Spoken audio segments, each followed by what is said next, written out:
Sí, se escucha, doctor. Buenas tardes. Disculpen el retraso, estaba con algunos problemitas de conexión y de audio, pero ya he solucionado, entonces vamos a empezar, ¿sí? Voy a ir llamando en la lista y van a desactivar su micrófono para decir presente, ¿está? Azuaga Eniel, Presente. ok.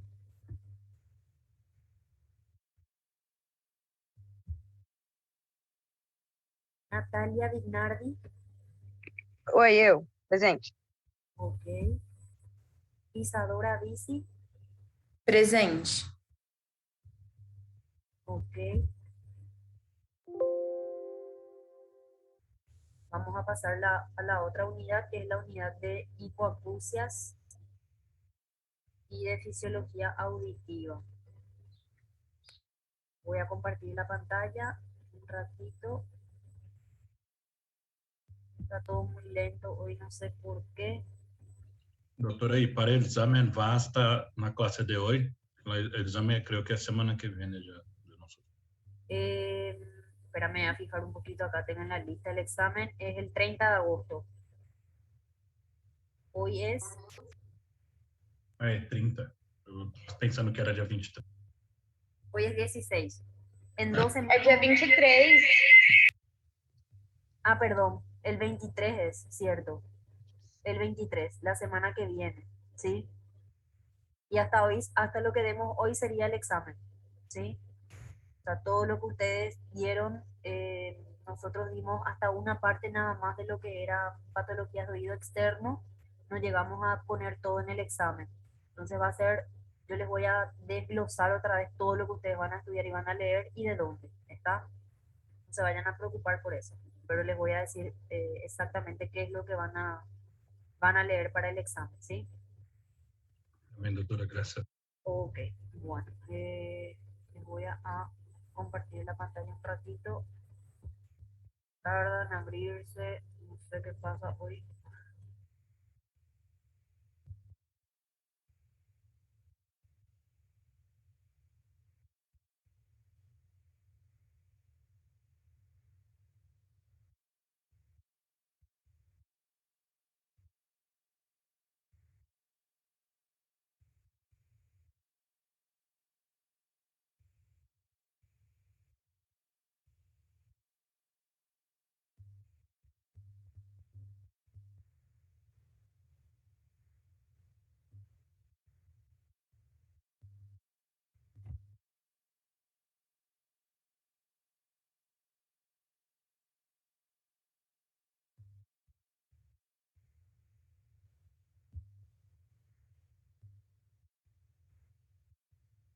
Ahí está. Pueden llegar a ver la pantalla, Agora sim. ¿sí? Ok.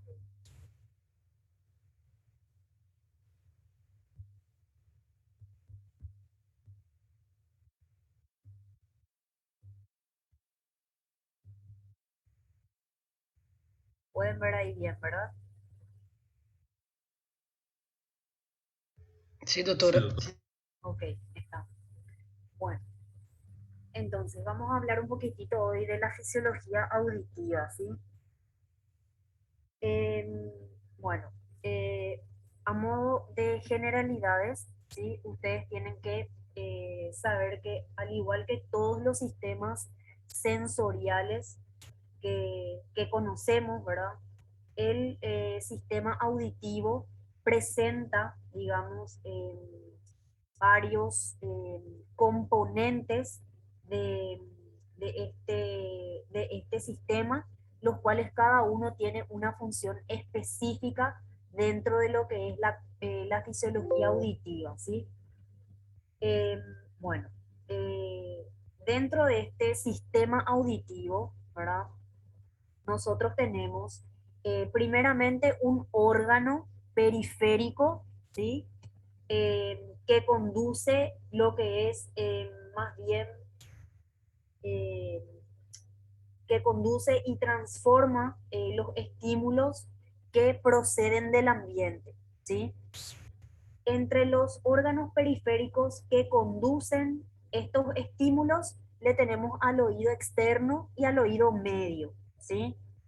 Y entre los órganos que transmiten o transforman, mejor dicho, estos estímulos, tenemos al oído interno, ¿sí?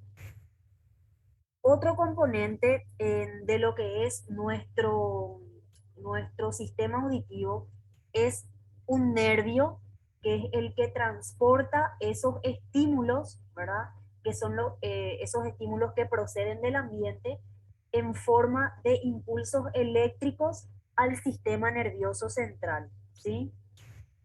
También tenemos un conjunto de núcleos que eh, un conjunto de núcleos nerviosos, ¿verdad? Que todos están alojados en el sistema nervioso central, que relacionan al sistema auditivo con otras modalidades sensoriales, ¿sí? Y por último tenemos la corteza cerebral, en la cual estos estímulos que proceden del ambiente se hacen conscientes para todos los individuos, ¿sí? Vamos a ir dividiendo la descripción de cada uno de estos, ¿verdad? Para mejor entendimiento, ¿sí?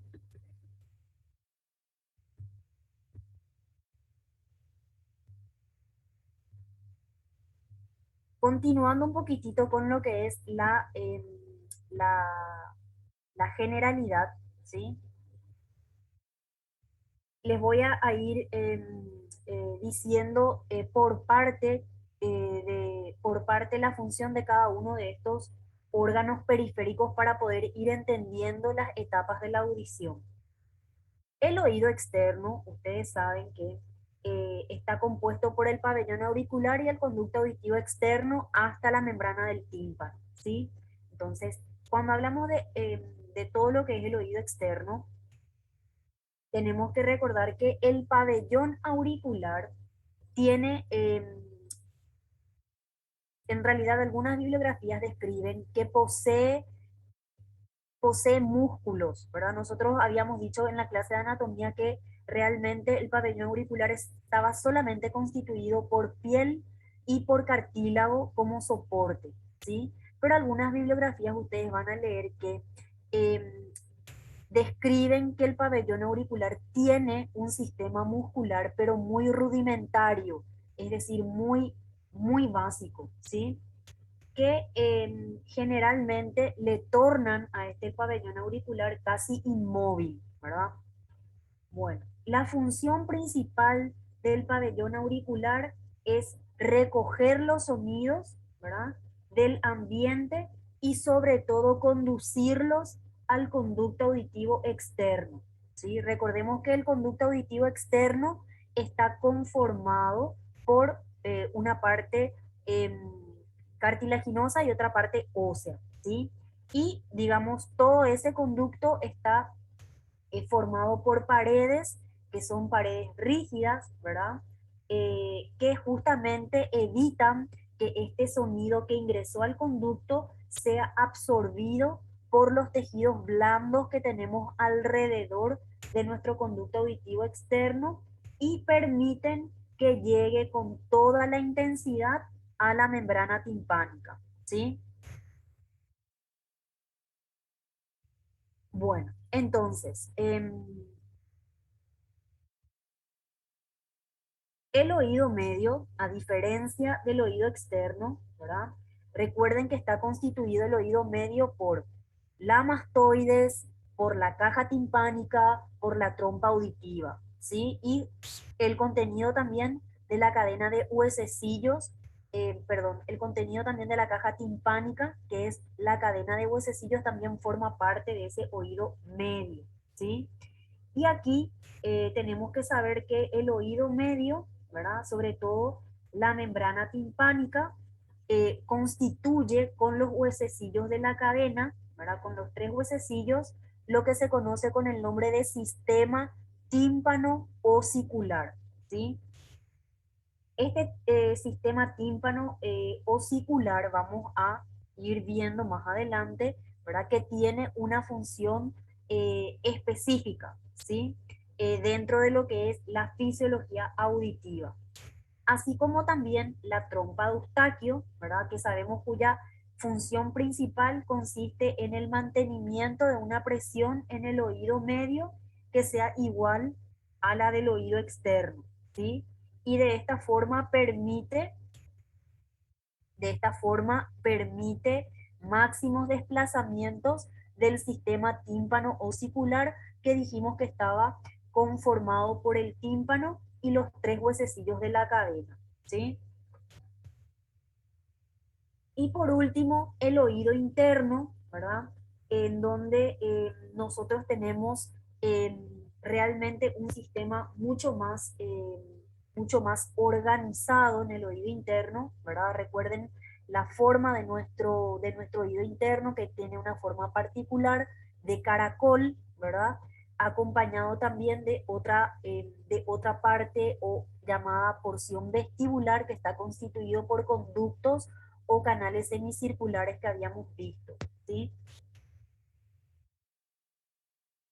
Bueno, entonces, ahora adentrándonos mucho más en lo que son las etapas de la audición, ¿sí?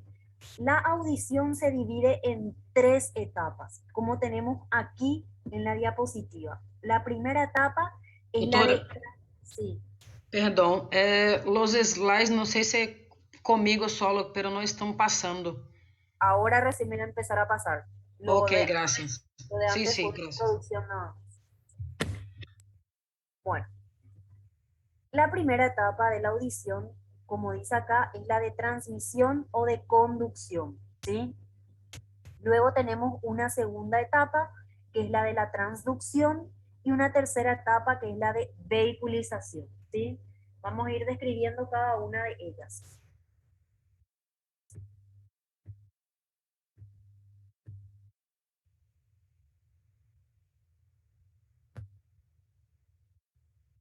Bueno, en la etapa de transmisión, ¿sí? Primeramente, en la etapa de transmisión tenemos que saber que interviene lo que es el oído externo, ¿verdad? El oído externo y el oído medio, ¿sí? ¿Qué es lo que sucede aquí? Que en la etapa de transmisión, el pabellón auricular capta los sonidos, capta el sonido que proviene del ambiente y lo conduce, ¿verdad? Y lo conduce al conducto auditivo externo. El pabellón auricular van a leer que se describe también como una pantalla receptora de sonidos, ¿sí? Entonces, este pabellón auricular recibe o capta los sonidos, los introduce al conducto auditivo externo, que recordemos está constituido por cartílago y por hueso, ¿verdad? Como vemos aquí en la imagen, el conducto está realmente formado por un soporte bastante pesado, como son el cartílago y el hueso, haciendo... Doutora, Não aparece lá a não, imagem, por perdão. não tá passando os slides. Não dá para en donde, ver. en donde Está em lá a capa, Fisiologia de la Audición, e não sale. y en fisiología de la audición nomás les estoy describiendo. Pero não há Esta es la imagem. diapositiva que estoy describiendo. Agora Agora deu, apareceu. professora. Ah, Estava na primeira diapositiva e não estava passando, não estávamos mirando lá a imagem. ah, entiendo. Estaba en esta anterior. Na primeira. En la Na Mas primera. agora miramos lá a imagem, agora sim. Está. Ahora se ve. Ya, ok, gracias. Bueno, les vuelvo a repetir. En la etapa de transmisión o de conducción intervienen el pabellón auricular, ¿verdad? Y el conducto auditivo externo, es decir, todo el oído externo, hasta la membrana del tímpano, ¿sí?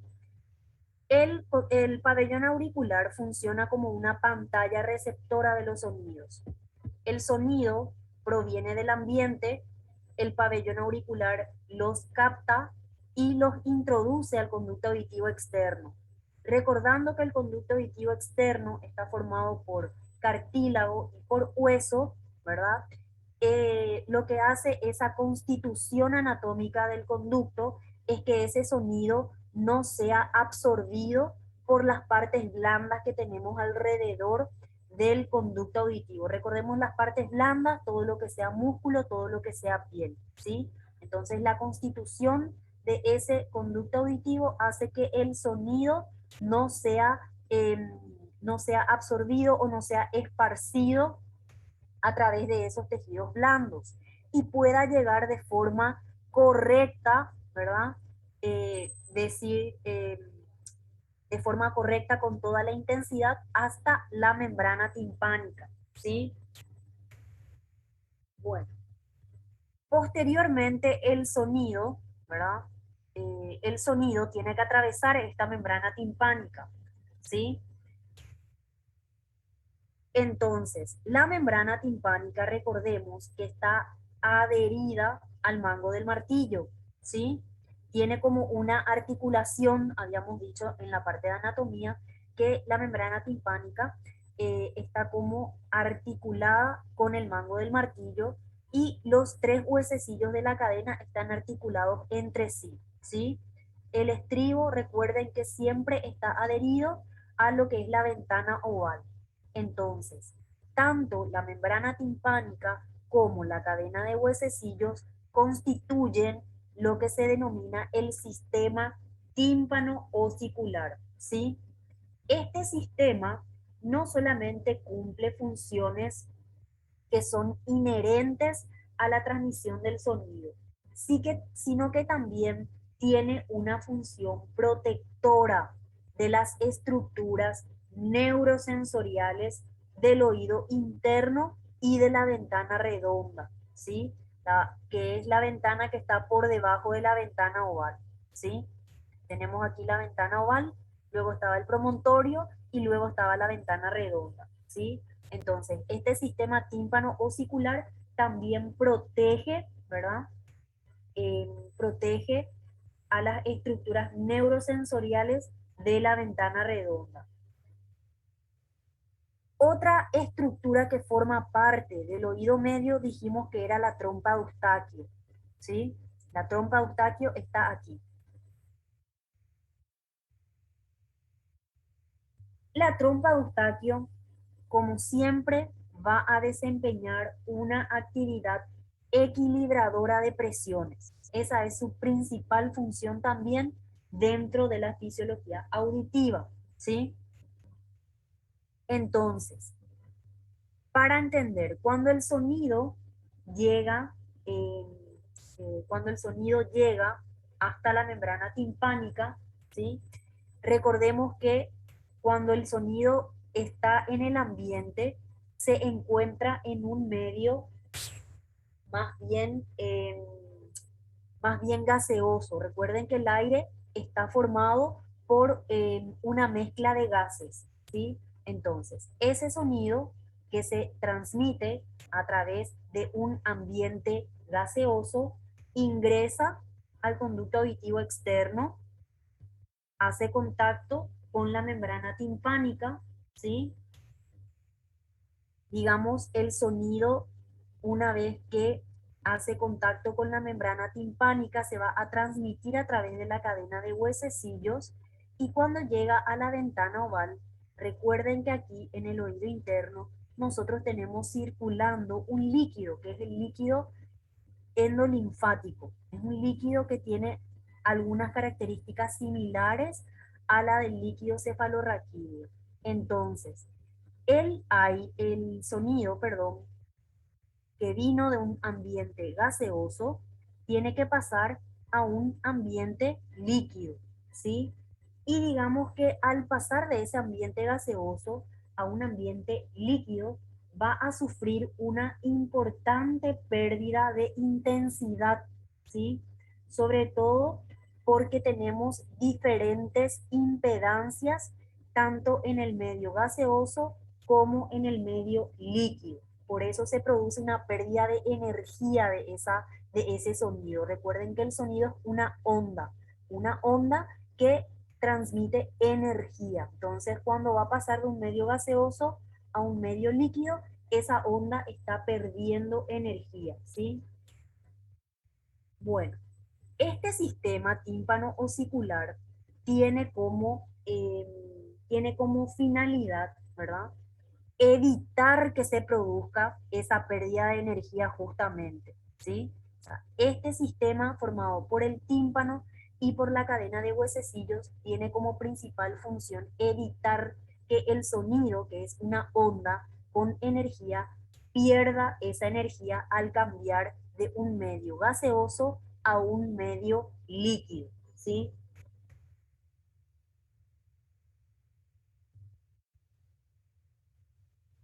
Entonces, una vez que, una vez, algo también importante para recordar es que ustedes saben que la membrana timpánica es una membrana bastante pequeña, bastante microscópica, ¿sí? Su superficie, es decir, la superficie de esta membrana timpánica, ¿verdad? Es aproximadamente 20 veces mayor que lo que es aquí la superficie del estribo, ¿sí? Comparando la superficie de la membrana timpánica con la superficie del estribo que tenemos aquí, es 20 veces mayor la de la membrana timpánica que la del estribo. Entonces, esta superficie, ¿verdad? Realmente esta superficie del tímpano solamente es vibrátil, es decir, solamente eh, un 60 a un 70% de la superficie de la membrana timpánica es una superficie vibrátil, es decir, que va a hacer que el sonido vibre a través de ella. Solamente el 60 al 70% de la superficie de la membrana timpánica, ¿sí? Entonces, ¿qué les quiero decir con esto? Que esta superficie de la membrana timpánica realmente tiene un poder amplificador del sonido, ¿sí?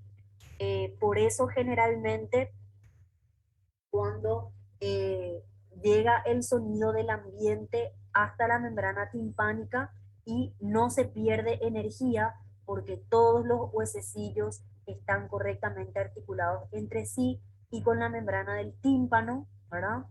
Pueden transmitir de forma correcta toda esa energía hasta esta pequeña superficie del estribo, ¿sí?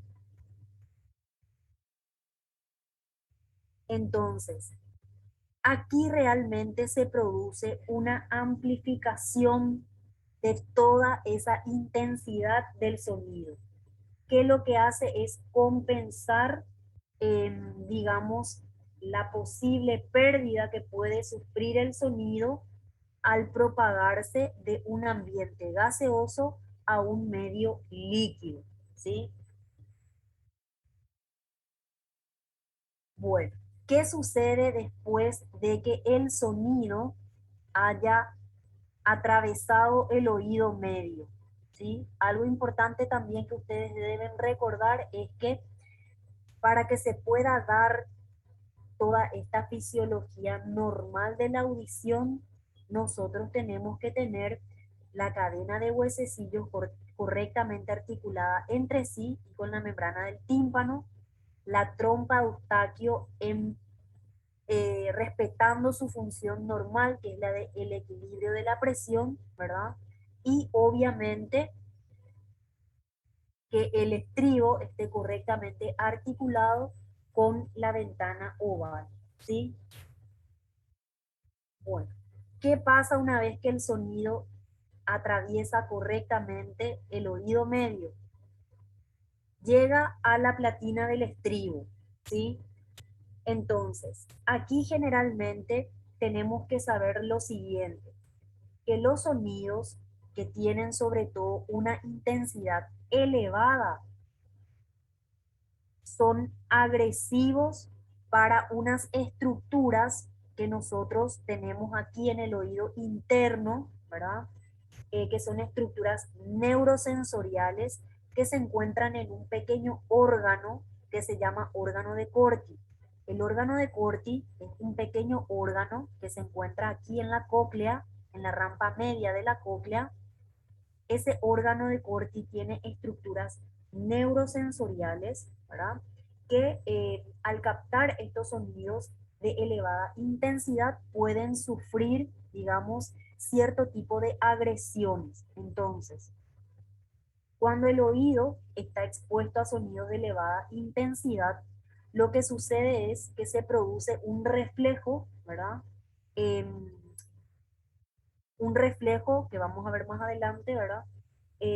Cuyos núcleos de integración se hallan sobre todo a nivel bulbo protuberancial, ¿sí? Que lo que hacen es esos núcleos determinar la contracción tanto de los músculos del estribo como los músculos del martillo, aumentando de esta manera la rigidez de nuestra cadena osicular, ¿sí? Y de esta manera se disminuye la transmisión del sonido al oído interno, ¿sí? Entonces, cuando nosotros tenemos un sonido de elevada intensidad, lo que se hace es, lo que hace ese sonido de elevada intensidad es que automáticamente los músculos del martillo y del estribo se contraigan, volviendo rígida la cadena de huesecillos, ¿sí? Y de esa forma se impide que ese sonido de alta intensidad pase directamente a las células neurosensoriales del órgano de Corti, produciéndoles algún tipo de daño, ¿sí? Eso es lo que hace la cadena de huesecillos cuando capta un sonido de elevada intensidad, ¿sí? Entonces, cuando el sonido toma contacto con la membrana timpánica, lo que hace es hacer vibrar esta membrana timpánica junto con la cadena de huesecillos, ¿sí? Esta vibración lo que hace es que la platina del estribo, ¿verdad? Que generalmente ustedes van a leer que tiene una función como si fuese un pistón, ¿verdad? Describa movimientos de compresión y de descompresión sobre estos líquidos que están circulando aquí en el oído interno, que son los líquidos endolinfático y perilinfático, ¿verdad? Que son líquidos que se van a ir desplazando dentro del oído interno. Esos líquidos van a ir desplazándose dentro del oído interno y van a generar desde la base de la cóclea, ¿sí? Desde esta zona de la cóclea, les voy a ir mostrando, desde la base de la cóclea hasta lo que sería la punta, el pico máximo de la cóclea, ¿verdad? Generan lo que se llama una onda viajera, ¿sí? O sea, la platina una vez que el sonido llegó aquí a la platina del estribo, ¿verdad? Con toda esa intensidad, que ya les había dicho, que se reduce por esa rigidez que adopta la cadena osicular, lo que hace esa intensidad es empezar a mover el líquido que está circulando aquí dentro de la cóclea, ¿sí? Hace circular ese líquido en forma de ondas, ¿sí? Y a medida, desde que sale hasta que llega a la punta, digamos que esas ondas van a ir aumentando en su amplitud, ¿sí?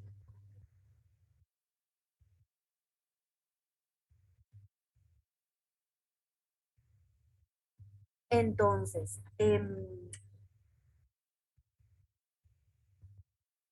la integridad de este sistema tímpano-osicular va a asegurar que el ingreso del sonido en el oído interno se haga siempre a través de la ventana oval, ¿sí?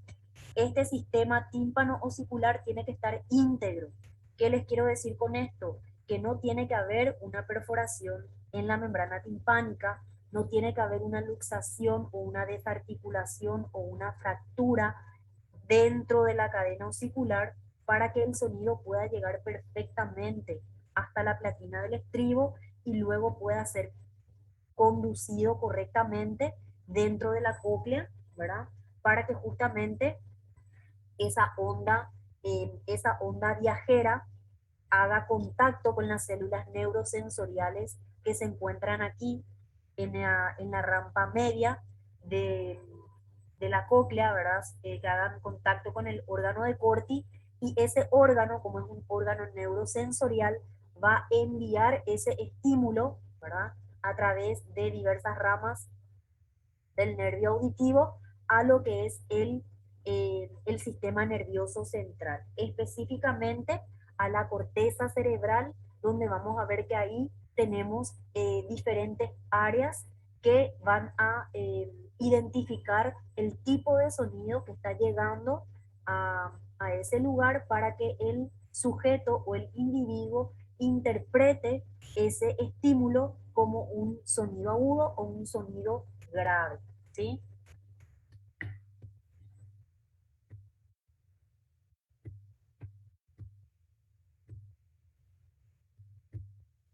Bueno, aquí tienen mejor detallado, ¿verdad?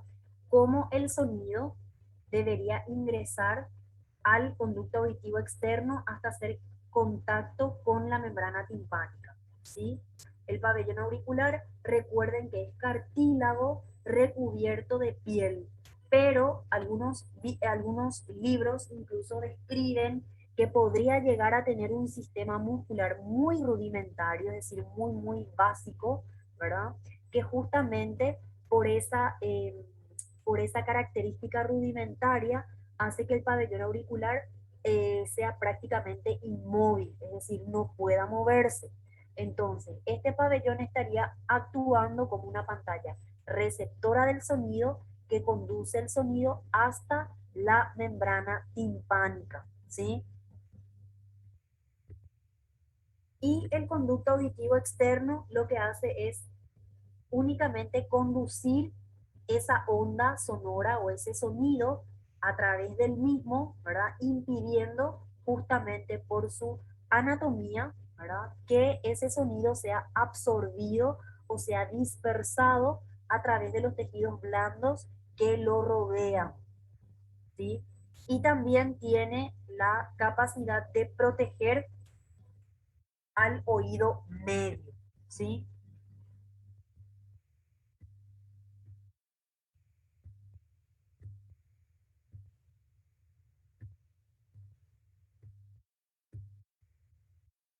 Y aquí, como les había dicho, una vez que el sonido ingresó correctamente desde el pabellón auricular hasta el conducto auditivo externo, toma contacto con la membrana timpánica. La membrana timpánica, ¿verdad? Tiene una superficie funcional, es decir, toda la superficie de la membrana timpánica funciona, pero solamente un 60 a un 70% de esta superficie de la membrana es una superficie que va a hacer que va a vibrar, ¿verdad? Una vez que la onda sonora toma contacto con ella, ¿sí? Entonces, en ese 60 a 70% de superficie es que el sonido, ¿verdad? Puede llegar a transmitirse a través de toda esta cadena de huesecillos. Como ven aquí en la imagen, tanto la membrana timpánica con los huesecillos deben estar perfectamente articulados entre sí para que esa transmisión, ¿verdad? A través de la cadena pueda darse de forma correcta, ¿está? Una vez que el sonido tomó contacto con la platina del estribo, ¿verdad? ¿Qué sucede ahí? ¿Verdad? Debido a esta, esta, eh, esta función que tiene el sistema tímpano osicular de impedir que sonidos de elevada intensidad se transmitan como tal hasta el oído interno y dañen las estructuras neurosensoriales que se encuentran dentro del órgano de Corti, es que justamente se impide, digamos, la transmisión de toda esa intensidad, haciendo justamente que el estribo actúe como un pistón, ¿sí? Comprimiendo y descomprimiendo esa captación intensa del sonido, lo cual hace que dentro del oído interno realmente esa potencia que llegó hasta el oído interno haga que el líquido que circula dentro de él se pueda ir transmitiendo en forma de onda, ¿verdad? Sin dañar las estructuras neurosensoriales del órgano de corte, ¿sí?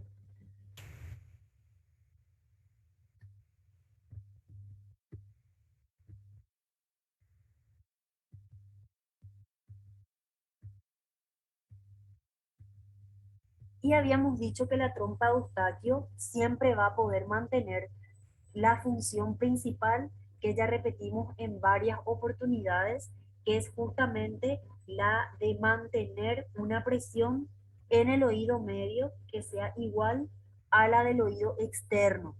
Y de esta forma permitir, ¿verdad?, los máximos desplazamientos del sistema tímpano osicular. Es decir, que la función de equiparación de presiones de la trompa de Eustaquio tiene que mantenerse dentro de la fisiología auditiva para que la cadena de huesecillos junto con la membrana timpánica puedan moverse libremente justamente para poder transmitir ese sonido, ¿sí?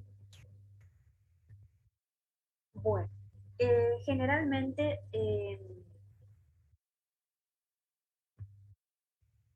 lo que sucede es, en algunos casos, ¿verdad? Sobre todo cuando tenemos una disminución de la presión dentro del oído medio, ¿verdad? Lo que sucede en ese caso es que todo el gas que tenemos dentro del oído medio se enrarece, ¿sí? Es decir, las moléculas gaseosas se enrarecen y esto hace justamente que el nervio cuerda del tímpano, ¿verdad?, que es un nervio que está muy asociado junto a la cadena de huesecillos, eh, que preferentemente también tiene conexión con lo que es el nervio lingual, hace justamente que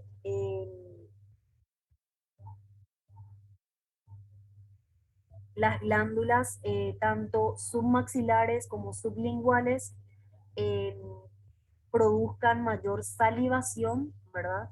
Y de esa forma se abre, digamos, la posibilidad de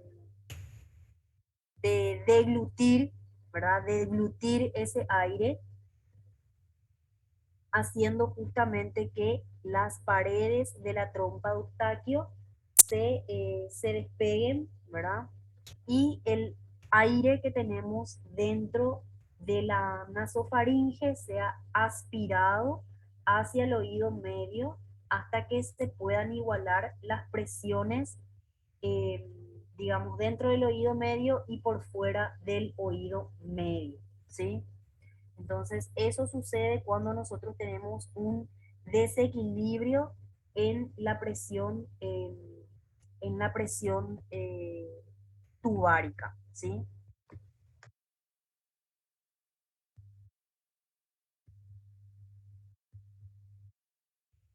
Bueno, ¿qué sucede en el oído, qué sucede en el oído interno, ¿sí? Aquí nosotros habíamos visto que el oído interno está formado específicamente por dos porciones. Una porción anterior, que sería la cóclea o caracol, y una porción, perdón, posterior, que está conformado por todo lo que ven aquí, por el vestíbulo y por los conductos o los canales semicirculares, ¿sí? También por la ventana oval y la ventana redonda. Esta es la imagen del oído interno. Dentro del oído interno, como ya les había mencionado, circula un líquido que tiene características similares a las del líquido cefalorraquídeo, ¿sí? Entonces, generalmente cuando el sonido, acá tenemos lo que es el estribo, ¿sí? Todo esto es el estribo. Esta es la platina del estribo que está articulada con la ventana oval. Entonces, cuando las señales acústicas, ¿verdad?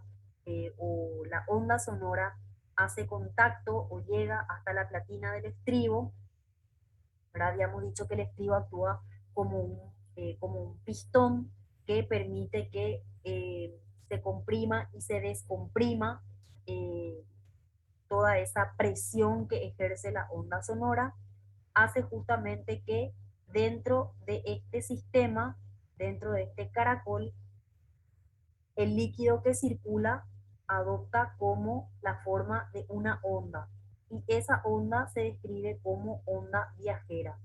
Esa onda viajera va a ir siguiendo la dirección de este caracol, ¿sí? Hasta llegar a un punto máximo que generalmente es aquí, ¿verdad? En donde tiene una máxima amplitud esa onda viajera, ¿sí?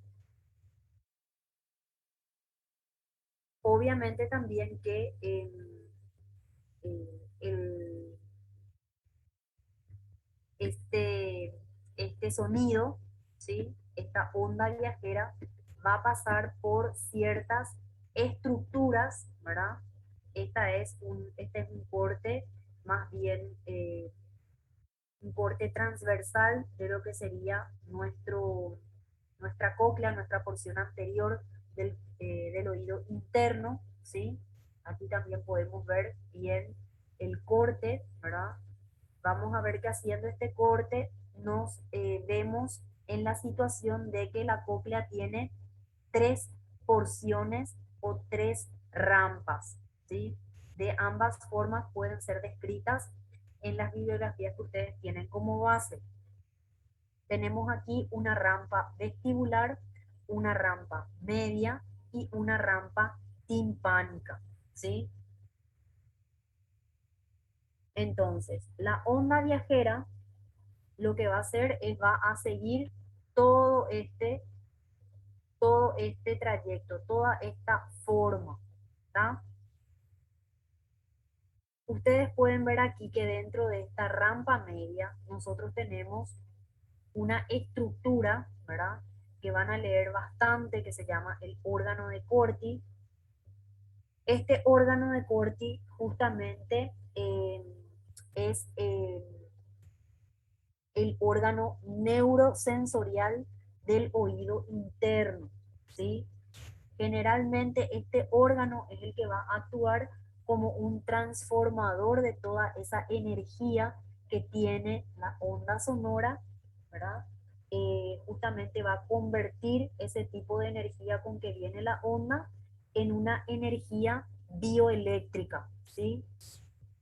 Que se va a difundir por aquí, por el nervio auditivo, y va a ser justamente todos esos impulsos eléctricos que van a llegar a la corteza cerebral y el individuo va a poder interpretar el tipo de sonido, ¿verdad? Ya sea agudo o ya sea grave según el área de la corteza que se esté estimulando. Bueno,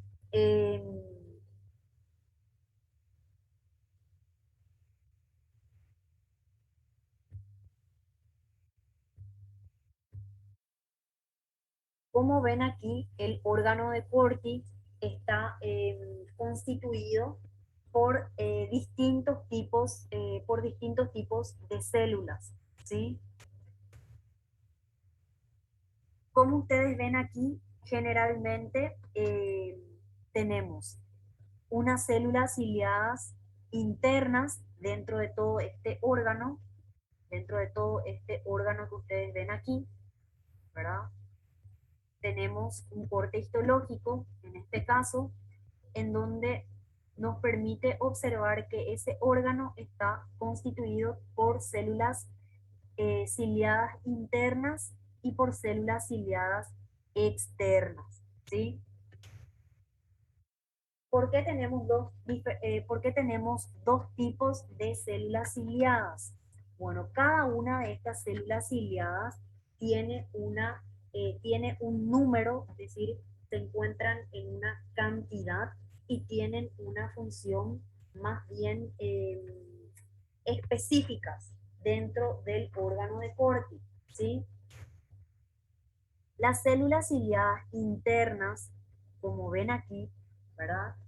También se denominan células ciliadas de tipo 1 y tienen una forma característica que es la forma de un botellón, ¿sí? Generalmente estas células ciliadas internas se encuentran en un número de 3.500 y cada una de estas células ciliadas está conectada con múltiples fibras del nervio auditivo, ¿sí? Mediante un sistema aferente radial, ¿está? Y aquí el neurotransmisor encargado de enviar esa información bioeléctrica a la corteza cerebral es el ácido glutámico, ¿sí? Generalmente el haz nervioso que sale eh, eh, de estas células ciliadas internas, ¿verdad? Es un haz nervioso recubierto con mielina, ¿sí? Que posee aproximadamente 30.000 fibras y lleva siempre la información auditiva al sistema nervioso central, ¿sí? Sin embargo, las células ciliadas externas, o también llamadas células ciliadas de tipo 2, tienen una forma más bien aquí, como ven, cilíndrica, ¿sí? Se encuentran en mayor número que las células ciliadas internas, aproximadamente en un número de 12.000 células ciliadas tipo 2. Y están dispuestas, a diferencia de las células ciliadas internas, están dispuestas en 3 hileras y realmente solamente son alcanzadas por el 5% de las fibras aferentes del nervio auditivo, ¿sí? Es muy poco, ¿verdad? Realmente es muy poco el porcentaje, ¿verdad? Eh, el porcentaje de las fibras aferentes que alcanzan a estas células ciliadas de tipo 2. Por ello se dice, ¿verdad?, que realmente estas células ciliadas tipo 2 no llevan información auditiva al sistema nervioso central, ¿verdad?, por el porcentaje tan bajo de células, de fibras aferentes, perdón, que alcanzan a estas células ciliadas. Y el neurotransmisor encargado de enviar esa información se describe que es el ácido aspártico, ¿sí? A diferencia de las células ciliadas tipo 1, cuyo neurotransmisor es el ácido glutámico, ¿sí? Bueno, como pueden ver aquí, entre las células ciliadas externas y las células ciliadas internas, tenemos un espacio muy estrecho, ¿verdad? Que se conoce como el túnel de Corti, ¿sí? Realmente el túnel de Corti solamente se describe como un espacio, no tiene realmente una función específica dentro de lo que es la fisiología auditiva, sino a modo de conocimiento, ¿verdad? Tienen que saber que entre las células ciliadas tipo 1 y tipo 2 tenemos ese espacio que se llama túnel de Corti, ¿sí? Bueno, ¿Cómo que é o y nome una vez... eu não consegui anotar o nome dela tipo 1. A forma do tipo 2 é cilíndrica, da tipo 1 era como? Botellón, en forma de botellón, ¿sí? Botelhão. Ah, sim. Sí. Les voy a escribir otra vez aquí para que puedan copiar, ¿sí? Y una vez que esa onda sonora, ¿verdad? Una vez que, que ese estímulo eléctrico, ¿verdad? Una vez que el órgano de Corti transformó la onda sonora en un estímulo eléctrico, ¿qué es lo que hace? ¿Qué es lo que hacen eh, esas fibras aferentes del nervio auditivo? Necesitan transmitir, ¿verdad?, la información convertida en estímulo eléctrico al sistema nervioso central.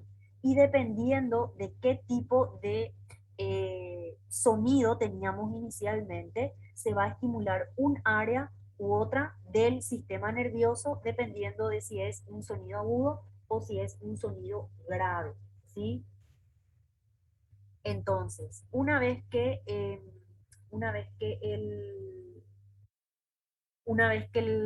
estímulo eléctrico, ¿verdad? Alcanzó el órgano de Corti, entonces, como tienen aquí, ese estímulo es conducido a través del nervio auditivo al sistema nervioso central.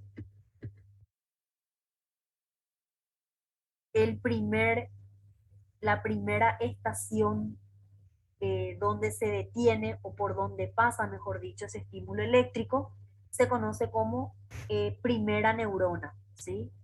Esa primera neurona de la vía auditiva, se encuentra ¿dónde? Se encuentra aquí en el ganglio espiral de Corti, ¿sí? Y se describe como bipolar, ¿sí?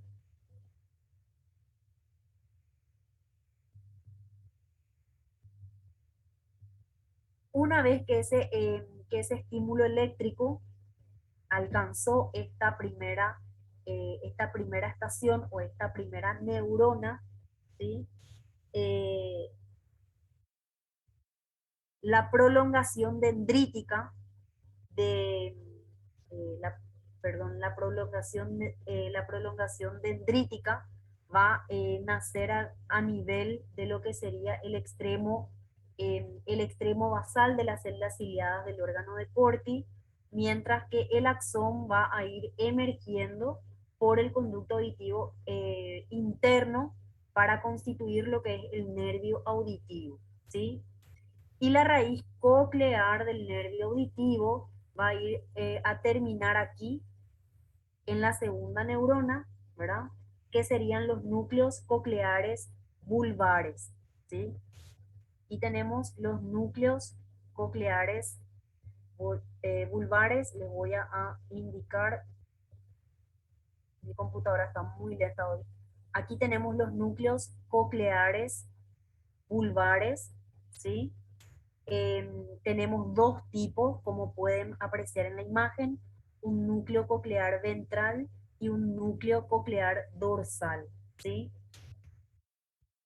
Al núcleo coclear ventral van a llegar el mayor número de fibras, ¿sí? Y para algunos autores o en algunas bibliografías, realmente eh, esta vía es la que se considera como la vía consciente, ¿verdad? La vía consciente de la vía auditiva. Y otro número más bien escaso de fibras van a terminar aquí, en este núcleo, que es el núcleo coclear dorsal, ¿verdad? Que se describe como la vía inconsciente de la vía auditiva, ¿sí? Estos núcleos presentan una organización bastante específica y espacial de las frecuencias, ¿verdad? De las frecuencias con las que el sonido llega hasta ellos, y reciben más bien sinapsis tanto de tipo inhibitorias como de tipo excitatorias, ¿sí? Por lo que también van a leer que no se les considera solamente como un simple eh, relevo anatómico, ¿verdad? Generalmente ellos van a actuar siempre como un primer centro de integración de toda esa información auditiva, ¿sí? Una vez que esos estímulos llegaron a los núcleos cocleares, ¿verdad? Van a, eh, van a,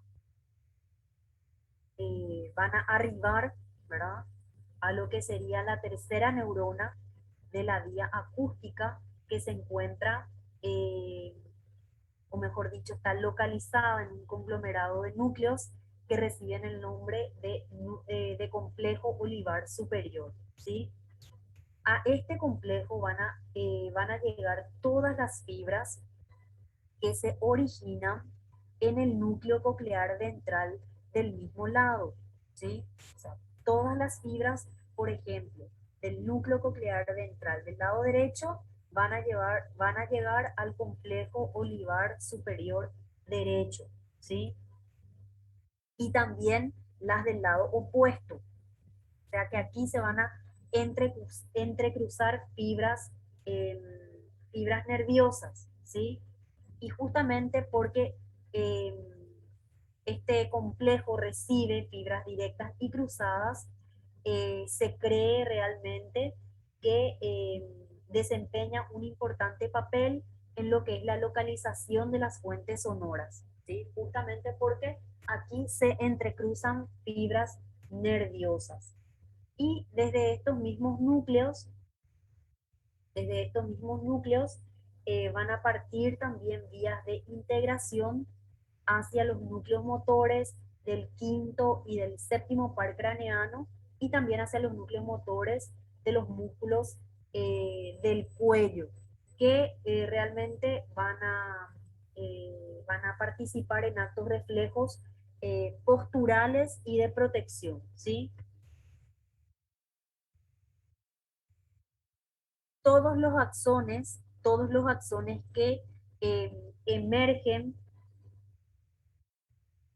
de los núcleos olivares se denominan o constituyen lo que van a leer también como cinta de Rey lateral, ¿sí? Esa cinta hace sinapsis, perdón, esa cinta, esa cinta de Rey hace sinapsis en el colículo inferior o cuarta neurona, ¿sí? Que tenemos aquí, les voy a señalar todas las fibras que parten del, todas las fibras que emergen de los núcleos olivares se llaman cinta de Rey y justamente ellos van a hacer sinapsis aquí en el colículo inferior o cuarta neurona. Y justamente esta última neurona no es una simple estación donde donde llega la información entre el tronco cerebral inferior y la corteza cerebral, sino que también, al igual que en el caso de los núcleos cocleares, va a constituir un verdadero centro de integración, donde aquí vamos a observar verdaderamente las interacciones sinápticas, tanto activadoras como inhibitorias, ¿sí?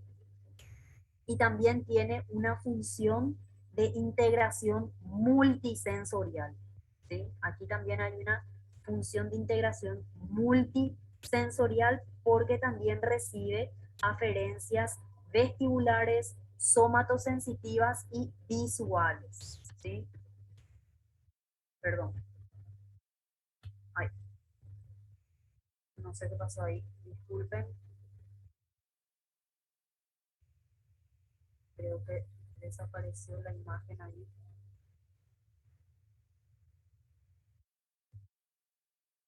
Pueden volver a ver la pantalla, ¿verdad? Ahora sí. Bueno, bueno.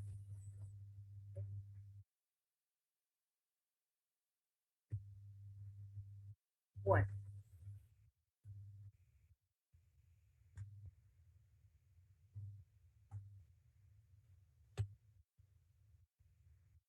por último, disculpen, no sé qué le pasa a mi computadora, está lentísima el día de hoy. Bueno, por último, em, todas estas fibras, ¿verdad? Que salen del folículo inferior, terminan o llegan o hacen sinapsis acá en el cuerpo geniculado medial del tálamo, que es la quinta neurona, ¿verdad? Eh, Generalmente se denominan fibras de radiación acústica y son las fibras que hacen la sinapsis final con la corteza cerebral, ¿sí? Hacen sinapsis con la corteza cerebral, ¿sí? Y en la corteza cerebral, ¿verdad? Sobre todo la corteza cerebral auditiva, que está localizada en el lóbulo temporal y también en el interior de la cisura de Silvio, es donde se puede dividir desde el punto de vista funcional en un área primaria y en un área accesoria, ¿sí? Generalmente el área cortical primaria es el área eminentemente auditiva de la corteza, porque a ella van a llegar todas las aferencias del mismo sistema, ¿sí? Y realmente está organizada superficialmente como el órgano de Corti. Hay un espectro de frecuencias audibles que se va a ir esparciendo en forma de abanico, ¿verdad? Aquí, desde una punta a la otra. Entonces aquí están, digamos, organizadas todas las frecuencias auditivas, ¿verdad? Que el oído es capaz de percibir, ¿verdad? Por eso llegan hasta aquí. Entonces, dependiendo de la frecuencia estimulada, por decirlo de alguna manera, el individuo va a poder percibir ese sonido como un sonido agudo o un sonido grave, ¿sí? Sin embargo, las áreas accesorias se van a encontrar alrededor de esta área cortical primaria y realmente son áreas accesorias también denominadas polisensoriales, porque además de recibir ciertas aferencias auditivas, van a recibir también otras que provienen de los sistemas visual, del sistema somatosensitivo y también del sistema vestibular. Y se describe como que funcionan, ¿verdad? Como centros de información polisensorial, ¿sí? Eso con respecto a las áreas eh, tanto primaria como accesorias del sistema nervioso central o de la corteza cerebral, ¿sí? ¿Alguna pregunta que tengan hasta aquí?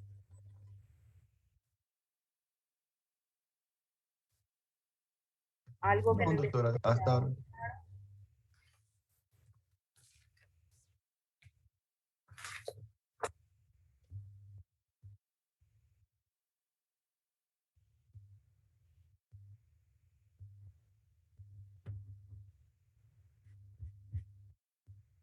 ¿Alguna duda que tengan para pasar al siguiente tema?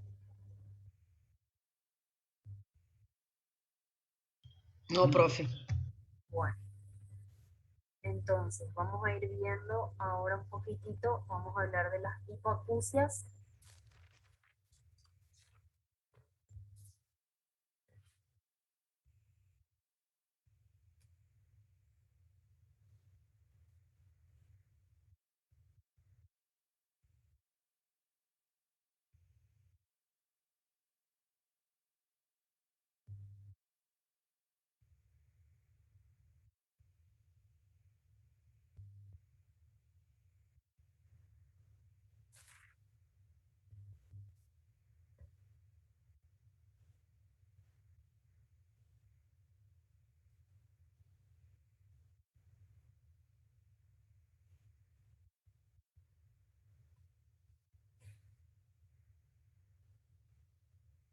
Ahí pueden visualizar bien la pantalla,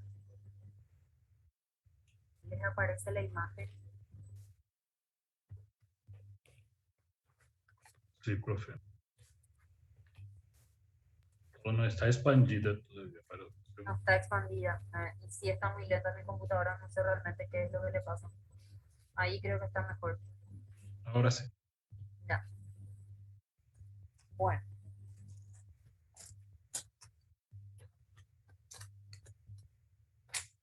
Pasando un poquitito al siguiente tema, ya que vimos lo que es la fisiología auditiva, vamos a hablar un poquitito de las hipoacusias, que es un síntoma o un motivo de consulta bastante frecuente dentro de nuestra especialidad, ¿verdad? También a la hipoacusia le conocemos vulgarmente como disminución de la audición, ¿sí? Entonces, para que ustedes tengan eh, un concepto general de lo que es la hipoacusia, tienen que saber que es un trastorno, ¿verdad? Sobre todo caracterizado por la disminución de la percepción auditiva por debajo de lo normal, ¿sí? Hablamos de una sordera vamos a ver los distintos tipos de pérdidas auditivas que tenemos, ¿verdad? Y realmente nos referimos a una sordera cuando tenemos una pérdida auditiva del tipo profunda, ¿sí? También a modo de síntesis o como un concepto bastante resumido, podemos decir que la hipoacusia es la disminución o la pérdida de la audición o de la capacidad auditiva, ¿sí? Estos son conceptos más o menos que tenemos que manejar para poder entender después lo que vamos a leer, ¿sí? La apofosis o la anacusia, ¿qué es? Es la pérdida total de la audición o de la capacidad auditiva, ¿sí? Vamos a hablar de una apofosis unilateral cuando la pérdida se da en un solo oído, ¿verdad? Y hablamos de apofosis bilateral cuando la pérdida auditiva se da en ambos oídos, ¿sí? Bueno, como ustedes pueden ver aquí, ¿verdad? El pabellón auricular, el conducto auditivo externo, la membrana timpánica con la cadena de huesecillos, tenemos nuestro oído interno, ¿sí? Nuestro oído interno formado por una porción anterior o cóclea o caracol y una porción posterior, también llamada porción vestibular, que está constituida por el vestíbulo y los canales o conductos semicirculares. Habíamos dicho que dentro de esta estructura bastante peculiar circula un líquido de características similares a las del líquido cefalorraquídeo, ¿verdad? Generalmente aquí en la rampa media de la cóclea tenemos un órgano neurosensorial, ¿verdad? Que capta toda esa energía, digamos, que llega a través de ese líquido que circula dentro de la cóclea, lo convierte en un estímulo eléctrico y a través de las fibras aferentes del nervio auditivo son enviadas a la corteza cerebral, ¿verdad? Para su discriminación en un sonido de tipo agudo o un sonido de tipo grave, ¿sí? Aquí también para que vean cómo esta estructura, el oído interno, está inervado, ¿verdad? Por el nervio auditivo. Varias estructuras del oído interno se encuentran inervadas por la rama tanto vestibular y coclear del nervio auditivo, ¿sí? Eso vamos a ver en una clase especial cuando vemos aparato vestibular, ¿sí?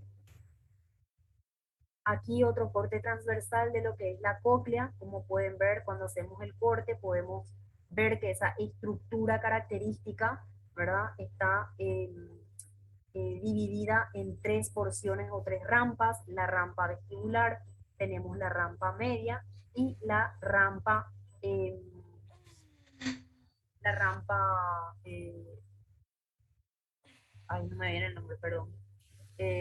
La cavidad vestibular o rampa vestibular, tenemos la rampa media eh, y aquí tenemos la rampa timpánica, ¿sí? Dentro de lo que es la rampa media tenemos el órgano de Corti, ¿verdad? Habíamos visto que este órgano es un órgano neurosensorial, ¿verdad? Donde llegan fibras aferentes del nervio auditivo, ¿verdad? Que son los que realmente envían la información o el estímulo eléctrico al sistema nervioso central, ¿sí? Ya habíamos visto anteriormente la vía auditiva, ¿sí? Y cómo podemos clasificar a la pérdida auditiva o hipoacusia. Van a ver que existen un montón de clasificaciones para catalogar a una pérdida auditiva, pero aquí vamos a ver las que solemos manejar de forma más frecuente dentro del consultorio, ¿sí? Vamos a hablar de una pérdida auditiva reversible o permanente cuando. Reversible cuando es posible devolverle al paciente mediante algún tratamiento la capacidad auditiva, ¿sí?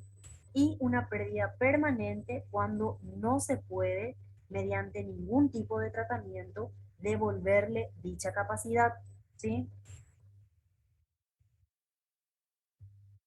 Una clasificación muy utilizada es la clasificación según la pérdida, según la intensidad de la pérdida auditiva. Esta clasificación fue hecha por la Sociedad Británica de Audiología y la Asociación Británica de Profesores de Sordos en el año 1988. Un grupo de personas se reunió, ¿verdad?, para, digamos, catalogar a las pérdidas auditivas según la intensidad de la pérdida, ¿sí? Recuerden que el sonido se mide en decibeles. Decibeles es la unidad de medida del sonido, ¿sí? Entonces, cuando vamos a hablar de pérdidas auditivas, vamos a hablar en decibeles, ¿sí? Entonces, tenemos una pérdida leve cuando se da entre 21 a 40 decibeles, la pérdida auditiva. Tenemos una pérdida moderada cuando se da entre 41 y 70 decibeles. Una pérdida severa cuando tenemos entre 71 a 90 decibeles y una pérdida profunda cuando la pérdida es mayor de 90 decibeles. Y obviamente también hablamos de una pérdida total de la audición o de la capacidad auditiva. Entonces, generalmente las personas sordas, ¿verdad? Ya no utilizamos generalmente ese adjetivo para las personas con esta discapacidad, ¿verdad? Pero para que ustedes entiendan, las personas sordas tienen una pérdida auditiva mucho mayor a 90 decibeles, es decir, siempre van a tener una pérdida profunda de la audición, ¿sí? Ahora, también según la intensidad de la pérdida auditiva, estos pacientes van a tener ciertos síntomas a la hora de, realizar sus actividades diarias o desarrollarse dentro de sus actividades diarias. Si tenemos una pérdida leve, es decir, entre 21 y 40 decibeles, generalmente el paciente presenta dificultad, ¿verdad?, para escuchar esos sonidos en ambientes ruidosos. Cuando hay mucho ruido, el paciente generalmente no escucha bien, ¿verdad? Aquí no tiene alteraciones significativas en lo que es la adquisición y el desarrollo del lenguaje. Por ejemplo, un niño de 5 años que tiene una pérdida leve de la audición, es decir, una pérdida entre 21 y 40 decibeles, va a tener sí dificultad para escuchar en ambientes donde haya mucho ruido, pero esto no le va a impedir a él que siga adquiriendo el lenguaje o que siga desarrollando su lenguaje, ¿sí? A eso se refiere. Si tenemos una pérdida entre 40 y 70 decibeles, sí ya vamos a tener dificultades para adquirir el lenguaje. Un niño que se está desarrollando normalmente, o sea, un niño que se está tratando de desarrollar normalmente, pero que tiene una disminución de la audición entre 40 y 70 decibeles, va a tener problemas para adquirir el lenguaje, ¿sí? Va a presentar dificultades para poder expressar-se de forma correta, tá? Doutora, e se isso ocorrer com o adulto também, vai perdendo a capacidade Perdão? de... Se ocorrer com o Claro, adulto, claro, también es para el adulto. Yo les estoy explicando más bien les pongo el ejemplo o les ejemplifico con los niños, ¿verdad? Para que vean que también esto puede ser desde muy pequeños, no solamente para los adultos. Obviamente que si es así para el niño, también va a ser para el adulto, ¿sí? También es para él. va a ser o mesmo. Va a ser lo mismo, la misma cosa. Si el paciente empieza, si un paciente, realmente esto es para todas las edades, ¿sí? Si un adulto joven o un adolescente empieza a perder, digamos, la audición, ya sea según la clasificación que tenemos aquí, de acuerdo a la cantidad de decibeles perdidos, va a empezar a manifestar estos mismos síntomas, ¿sí? Es como que la memoria auditiva también se va perdiendo en el caso de ellos, ¿sí? Por eso eh, les va a costar expresarse, les va a costar desarrollarse, ¿verdad? A la hora de hablar, ¿está? Y si nuestra pérdida, ok, si nuestra pérdida de audición se da entre 70 y 90 decibeles, ya vamos a tener problemas para comunicarnos. ¿Por qué? Porque el paciente prácticamente no va a estar, no va a escuchar absolutamente nada, ¿verdad? 70, 90 decibeles es mucho, ¿verdad? Para que el paciente pueda tener una vida social normal, ¿verdad? Ya no va a poder estar con mucha gente, ¿verdad? ¿Por qué? Porque esta gente habla, se comunica y ellos prácticamente todo el tiempo están como sin escuchar nada, entonces no van a poder comunicarse y sobre todo no van a poder comunicarse de manera oral. Es decir, pueden comunicarse a través del lenguaje de señas, lo que sea, pero expresar a través de la voz no lo van a poder hacer porque prácticamente la capacidad auditiva está muy, muy disminuida. Y obviamente si tenemos una pérdida mucho mayor a 90 decibeles, ya el paciente generalmente tiene afectadas las funciones de alerta, de orientación, sobre todo eh, la, la función de una estructuración espacio-temporal y sobre todo el desarrollo intelectual, ¿sí?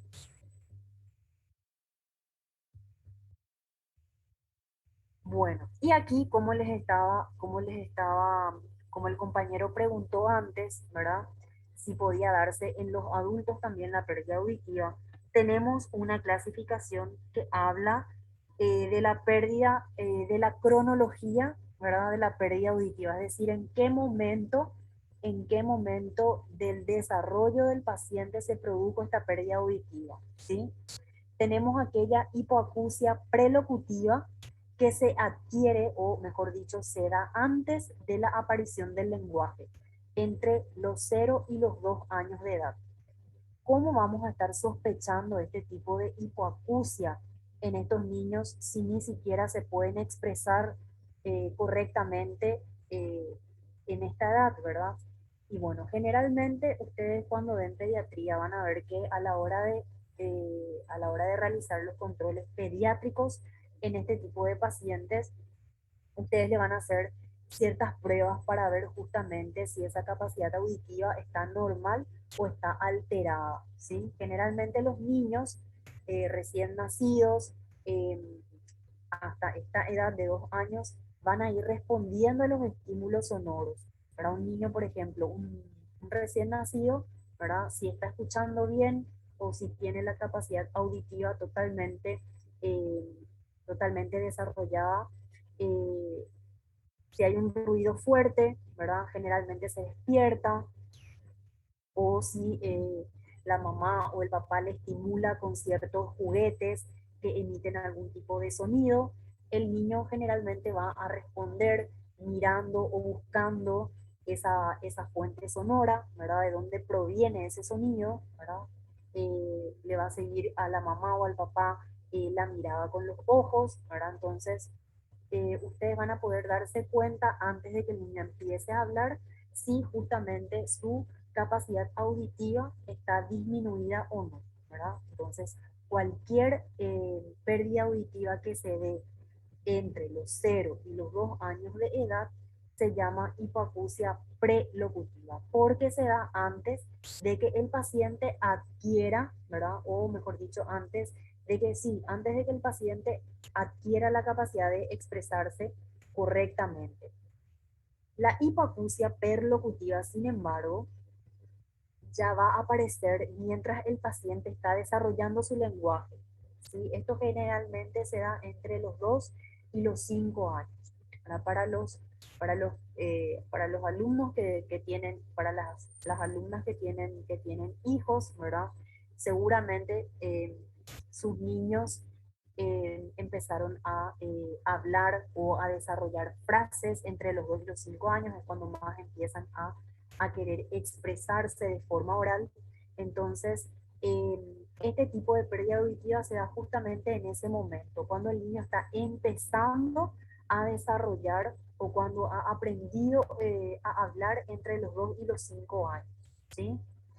Y ya si pasa esta edad, si pasa los 5 años y después de los 5 años está empezando a disminuir su capacidad auditiva, hablamos de una hipoacusia postlocutiva, es decir, cuando el niño ya desarrolló o ya adquirió la capacidad de, de expresarse oralmente, ¿verdad? Y generalmente se dice que este tipo de pérdidas auditivas son las que tienen mejor pronóstico. ¿Y por qué les parece que tiene mejor pronóstico? Porque el niño ya aprendió a hablar, o sea, ya su cóclea, su órgano de Corti, sus células ciliadas ya fueron estimuladas con los sonidos, entonces es como que el niño ya adquirió una memoria auditiva, entonces a la hora de ofrecerle algún tipo de tratamiento, ¿verdad? El niño se va a acordar del sonido, ¿verdad? Probablemente se acuerde del sonido y va a ser mucho más fácil su rehabilitación eh, con el tratamiento, ¿sí? Entonces, las hipoacusias postlocutivas son las que tienen mejor pronóstico. También otra clasificación muy utilizada es la clasificación que se da de acuerdo a la etiología, es decir, a la causa que produjo esa pérdida de audición. Tenemos las que se encuentran dentro del grupo 1, que son todas aquellas hipoacusias de carácter genético o de origen genético. También aquellas hipoacusias que se encuentran dentro de ciertos síndromes o las hipoacusias que se dan dentro de un grupo familiar, es decir, la abuela, la madre y la tercera generación, digamos, tienen hipoacusias, entonces también ese tipo de patologías auditivas se encuentran dentro de este grupo 1, ¿verdad? Que tiene que ver todo con lo que es genético, con la parte sindromática y también con grupos familiares de hipoacúsicos. Las hipoacusias genéticas son las que constituyen el 50% de todas las hipoacusias, ¿sí? Es decir, la mitad de todas las hipoacusias que se conocen son de origen genético.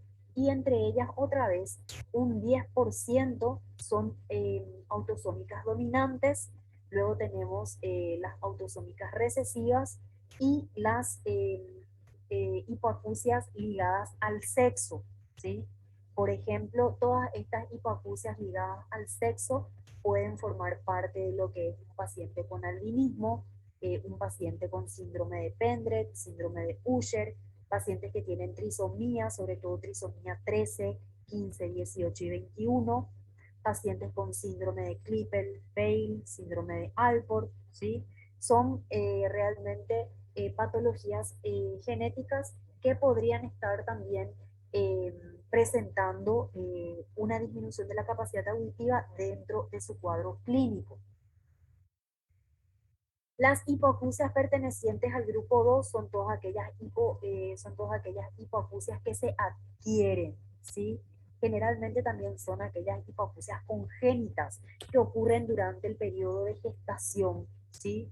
Y se dan sobre todo, por ejemplo, por infecciones como por el citomegalovirus, por el virus de la rubeola, por el virus del herpes, también por el toxoplasma, sífilis, por la utilización de medicamentos ototóxicos durante el embarazo y por el virus de la varicela.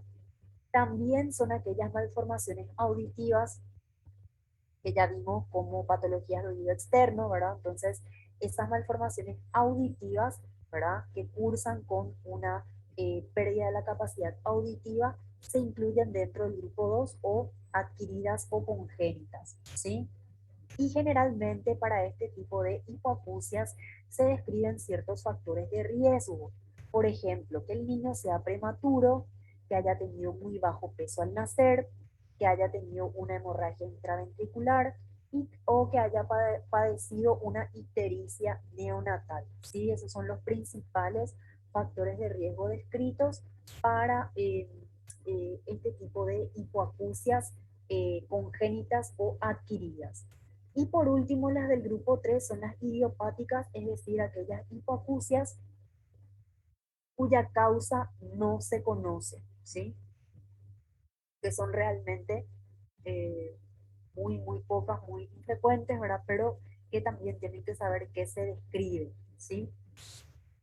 Y también, por último, otra clasificación muy utilizada es la clasificación de la hipacusia según la topografía, es decir, según el lugar donde ocurre, ¿verdad? Eh, ocurre el trastorno en la fisiología auditiva. Y así tenemos la hipacusia de conducción, las hipacusias neurosensoriales y las hipacusias mixtas. Vamos a ir viendo cada una de ellas para que ustedes puedan entender dónde se encuentra el problema en la fisiología de la audición, ¿sí? Bueno, generalmente cuando, creo que ya les había comentado, cuando ya hablamos de patologías de oído externo y de oído medio, ¿verdad?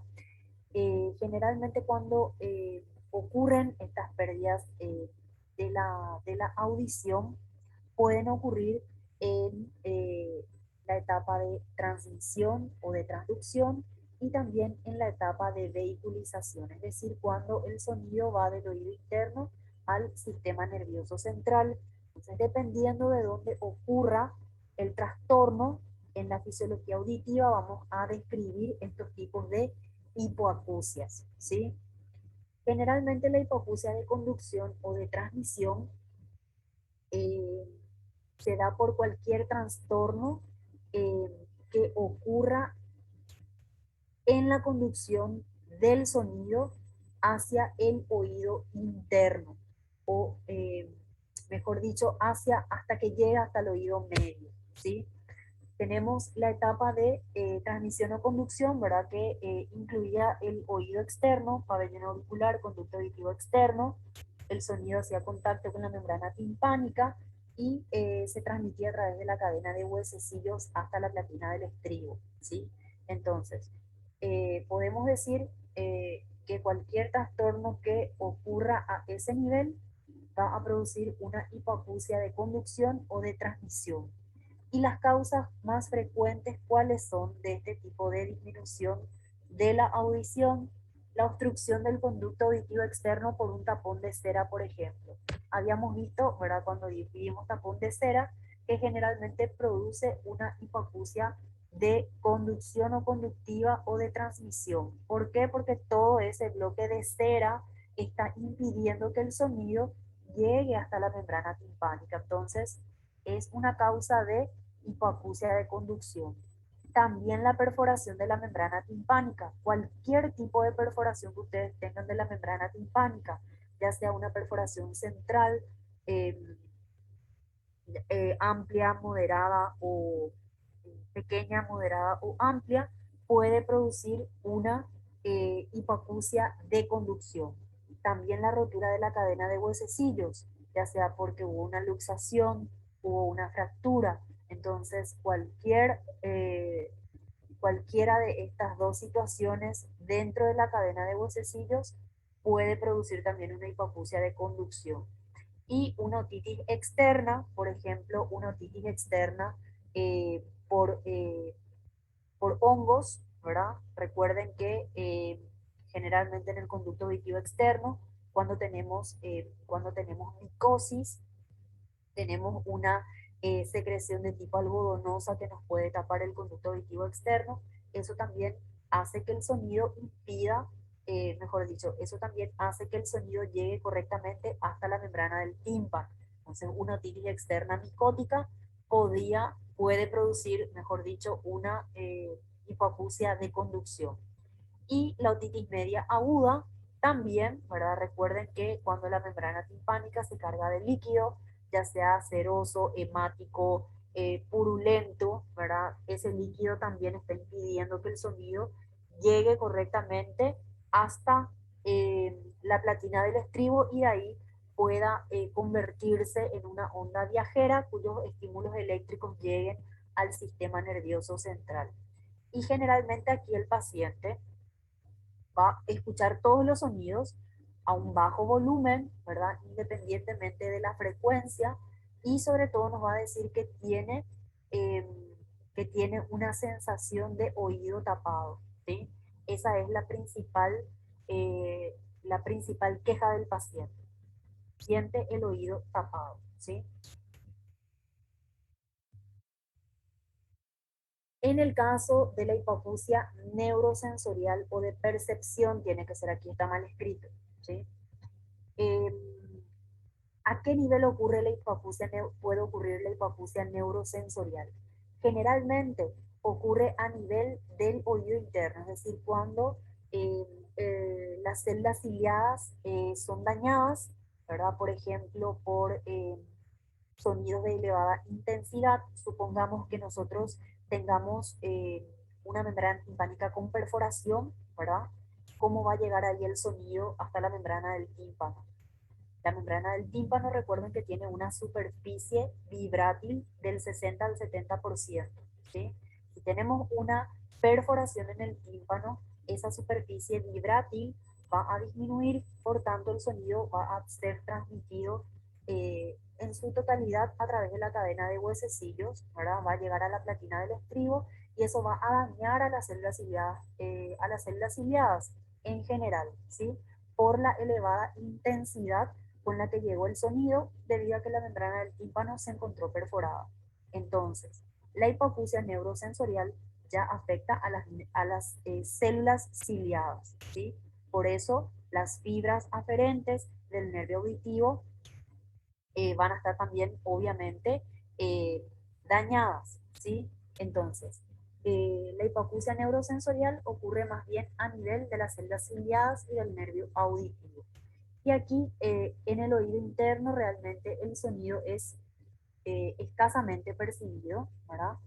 Eh, Generalmente la codificación de estos impulsos eléctricos eh, están totalmente alterados y por esa vía nerviosa llegan de forma eh, incorrecta a lo que es el área de la corteza cerebral, ¿sí? Y son varias las causas que pueden producir este tipo de disminución de la audición. La presbiacusia es la pérdida auditiva que se produce a través de la edad. Todos en algún momento vamos a ir, eh, perdiendo nuestros sentidos, tanto visuales, auditivos, eh, olfativos, gustativos, ¿sí? Entonces la presbiacusia es la pérdida de la audición que se da a causa de la edad, ¿sí? Infecciones virales. Podemos tener, recuerden como por ejemplo el síndrome de Ramsay-Hunt, que produce una pérdida neurosensorial de la audición, ¿sí? Fármacos ototóxicos. Existen muchos medicamentos que lesionan las células ciliadas, como por ejemplo la gentamicina, que demasiado quieren usar los ginecólogos, ¿sí? Ustedes van a ver que muchas pacientes gestantes sobre todo eh, se les quiere indicar gentamicina, y la gentamicina es un fármaco altamente ototóxico, produce mucho daño a las células ciliadas. Fracturas del hueso temporal que afecten al nervio auditivo también producen hipoacusia neurosensorial. La meningitis, ¿sí? También produce este tipo de hipoacusia, así como otras patologías como la otoesclerosis y malformaciones congénitas ya del oído interno. Y en este caso, ¿qué sucede con el paciente? El paciente va a escuchar el sonido, pero no va a comprender o no va a discriminar qué es lo que dice esa persona, no va a entender, ¿sí? Esa es la principal queja del paciente. Y por último tenemos la hipoacusia mixta, en donde puede estar afectado también la conducción del sonido como la vehiculización del sonido al sistema nervioso central, y aquí las causas son varias. La otoesclerosis, podemos tener traumatismos craneales, podemos tener una otitis media crónica y también tumores del oído medio. Esas son las causas más frecuentes, ¿sí? ¿Alguna consulta hasta aquí?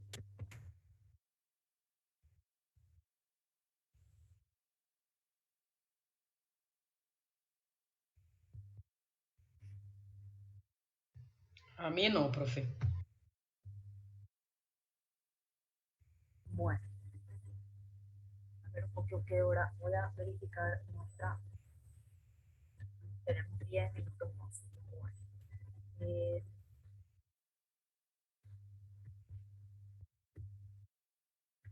bueno, vamos a ver un poquitito las manifestaciones clínicas. Sí, creo que hasta ahí vamos a poder llegar. Bueno, generalmente, ¿cómo se manifiesta clínicamente la pérdida auditiva? En un paciente adulto, por ejemplo, podemos pedirle a la persona que nos está hablando que nos vuelva a repetir lo que haya dicho. Incluso cuando ya el paciente tiene una cierta edad, puede ir aislándose, ¿verdad? Socialmente, debido a que le dificulta justamente expresarse cuando hay mucha gente, porque ya no los escucha, entonces se aísla, va dejando de salir. Puede haber tensión, puede haber fatiga, en algunos casos, sobre todo en los niños, pueden poner muy alto el volumen de la televisión, puede ir acompañado de otros síntomas como el tinnitus o los zumbidos, ¿sí? Generalmente también hay dificultad para localizar la fuente de sonido, puede haber en algunos casos, puede estar acompañado en algunos casos de vértigo, ¿verdad? No es muy frecuente, pero puede suceder. Y generalmente en el caso de que esta pérdida auditiva se deba a una enfermedad aguda, puede haber cefalea, puede haber fiebre y también puede haber afectación de las vías aéreas superiores. Por ejemplo, en un cuadro respiratorio alto podemos tener una hipoacusia debido a que por ejemplo, se acumuló secreción dentro del oído medio, entonces eso puede manifestarse con una disminución de la capacidad auditiva. En los niños, ¿cómo nosotros vamos a poder constatar que hay una pérdida auditiva? Generalmente cuando el niño se mantiene dormido ante estímulos ruidosos de muy alta intensidad, ¿sí? Van a poder observar, por ejemplo, que el niño está durmiendo, ¿verdad? Y generalmente hay muchísimo ruido y el niño no se despierta, se mantiene completamente dormido, un signo de alarma, ¿sí? Cuando, por ejemplo, ya tiene que ir adquiriendo la capacidad de ir identificando algunas fuentes sonoras, lo que les había explicado antes, cuando los padres, por ejemplo, empiezan a jugar con el niño, con ciertos juguetes que emiten sonidos, ¿verdad? Y el niño no es capaz de identificar o no es capaz de seguir con su mirada, ¿verdad? A ese juguete que hace sonido, ¿verdad? O que emite sonido. Entonces aquí hay una respuesta inconstante a los estímulos sonoros o incluso el niño no reacciona, no hay respuesta. También cuando tenemos un retraso o una ausencia en el desarrollo del lenguaje y sobre todo cuando también hay fallas en la articulación del habla, ¿sí? Entonces cuando ustedes tienen niños con estas manifestaciones clínicas, tienen que, eh, tienen que estar bien atentos, ¿verdad? Para hacer un buen diagnóstico, sobre todo de una hipoacusia, dependiendo del caso, ¿verdad? Ya sea genética, congénita o incluso idiopática, ¿sí? ¿Alguna pregunta hasta aquí? Doutora, quanto à qualidade do sonido, não sei, tipo, agudo ou grave, isso pode haver algo relacionado com isso ou sempre a intensidade do volume que se habla sobre isso? Perdón, no entendí tu pregunta. ¿Qué pasa con Quanto, respecto? quanto à qualidade, tipo, os sonidos agudos e graves, há interferência nessa questão também ou só em el volume mesmo de los sonidos? ¿Cómo se entiende tu pregunta? Bueno, generalmente cuando decimos, nosotros hablamos de volumen a la hora de aumentar el volumen de la televisión, por ejemplo. Pero lo que realmente estamos haciendo es aumentando la intensidad del sonido que queremos escuchar, ¿sí? O sea, intensidad, volumen, puedes tomar como sinónimo, ¿sí? Ahora, ya la forma en la cual el paciente manifiesta esa hipoacusia, si es por un sonido grave o por un sonido agudo, eso realmente nosotros vamos a saber con estudios auditivos, ¿sí? Si es en los sonidos agudos o los sonidos graves, lo que no le está permitiendo escuchar bien, ¿sí? Puede pasar entonces solo con más de un tipo de sonido, o más agudo o más grave. Claro, o sea, no es que solamente a los sonidos agudos o a los sonidos graves no va a escuchar, o sea, puede ser incluso todas las frecuencias, como en los pacientes, por ejemplo, que son sordos, ¿verdad? Que les había comentado, tienen una pérdida de más de 90 decibeles, ¿sí? Entonces, probablemente muchas frecuencias no escuchen esos pacientes, ni agudas, ni mucho menos graves, ¿verdad? Entonces, no es que la pérdida auditiva se da en una sola frecuencia o en un solo tipo de sonido. O sea, puede ser en ambos, puede ser en uno solo, ¿sí? Gracias. ¿Está? Bueno, yo creo que hasta aquí vamos a llegar, vamos a alcanzar porque el tiempo, creo que nos queda 5 minutos o algo así. Sí, 5 minutos. ¿No tienen ninguna otra duda con respecto a lo que vimos hoy?